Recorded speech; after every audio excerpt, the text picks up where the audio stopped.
Hello everyone, मेरा नाम करिश्मा पाठक है। आज मैं आपके साथ अपने केंद्रीय विद्यालय के इंटरव्यू का एक्सपीरियंस शेयर कर रही हूँ। आई होप इससे आप सबकी बहुत मदद होगी।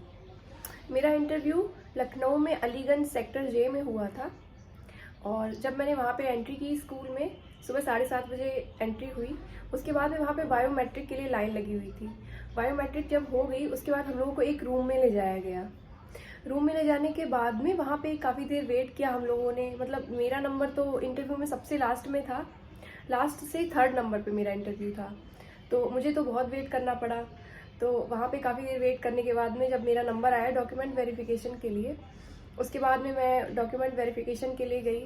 तो वहाँ पे ऐसी कोई प्रॉब्लम मुझे नहीं आई डॉक्यूमेंट वेरिफिकेशन के टाइम पे। लेकिन हाँ, अगर आपको बीटीसी के मार्कशीट वगैरह में प्रॉब्लम है तो आपको उसके लिए एफिडेविट बनवा लेना चाहिए।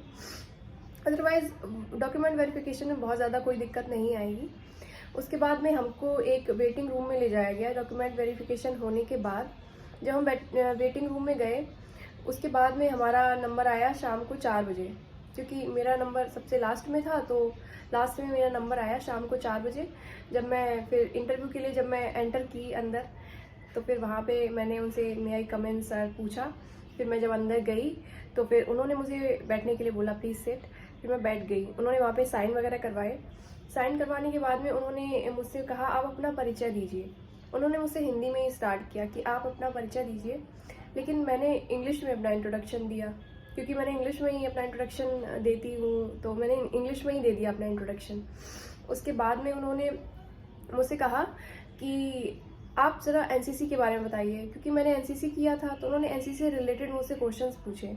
एनसीसी का मोटो क्या है, एनसीसी में क्या क्या होता है, एनसीसी क्यों करवाई जाती है बच्चों को।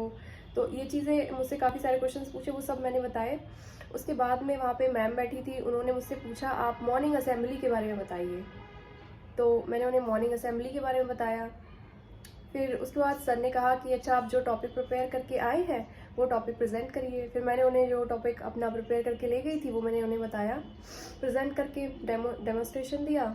उसके बाद में उन्होंने मुझसे कहा कि एक पोएम रिसाइट करिए। फिर मैंने वहाँ पे पोएम रिसाइट करी। उसके बाद में उन्होंने मुझे बैठने को बोला। फिर जब मैं बैठी फिर उन्होंने मुझसे क्वेश्चंस पूछे, कुछ सिचुएशन बेस्ड क्वेश्चंस पूछे। सिचुएशन बेस्ड क्वेश्चंस मैंने उन्हें बताए। उसके बाद में उन्होंने मुझसे कहा कि आप क्लासरूम में आईसीटी का क्या यूज़ करेंगी, मतलब क्या क्या बच्चों को सिखाएंगी आईसीटी, मतलब कंप्यूटर का क्या क्या यूज़ करेंगी, स्मार्ट क्लास कैसे कैसे यूज़ करेंगी। तो वो सब मैंने बताया, क्योंकि मैंने 1 ईयर एक्सपीरियंस भी है टीचिंग में। तो उन्होंने मुझसे उससे रिलेटेड क्वेश्चंस पूछे कि कैसे कैसे पढ़ाएंगी बच्चों को, क्या क्या आपकी टेक्निक्स होंगी। तो ये सारी चीज़ें उन्होंने मुझसे पूछी। उसके बाद उन्होंने अनएक्सपेक्टेड मुझसे पूछ लिया। अनएक्सपेक्टेड तो क्या, मतलब उन्होंने मुझसे गाना गाने के लिए बोल दिया, क्योंकि उन्होंने मुझसे पूछा आप क्लास में क्या क्या एक्स्ट्रा करिकुलर एक्टिविटीज़ करवाएंगी। तो जब मैंने बताया कि एक्स्ट्रा करिकुलर एक्टिविटीज़ ये, तो उन्होंने कहा, अच्छा आप सिंगिंग कैसे करवाएंगी, आप क्या कुछ गा के दिखा सकती है। तो फिर मैंने उन्हें गाना सुनाया वहाँ पर। उसके बाद में उन्होंने मुझसे कहा कि हम आपको कहीं पर भी भेज सकते हैं ऑल इंडिया, तो आपके पेरेंट्स आपको भेज देंगे हर जगह। तो मैंने कहा यस सर, सब हर जगह भेज देंगे, मतलब उसका अकॉर्डिंगली आंसर दिया मैंने। फिर उन्होंने कहा अच्छा ठीक है। तो फिर ऐसे करके मेरा इंटरव्यू ऑलमोस्ट 15 से 20 मिनट चला।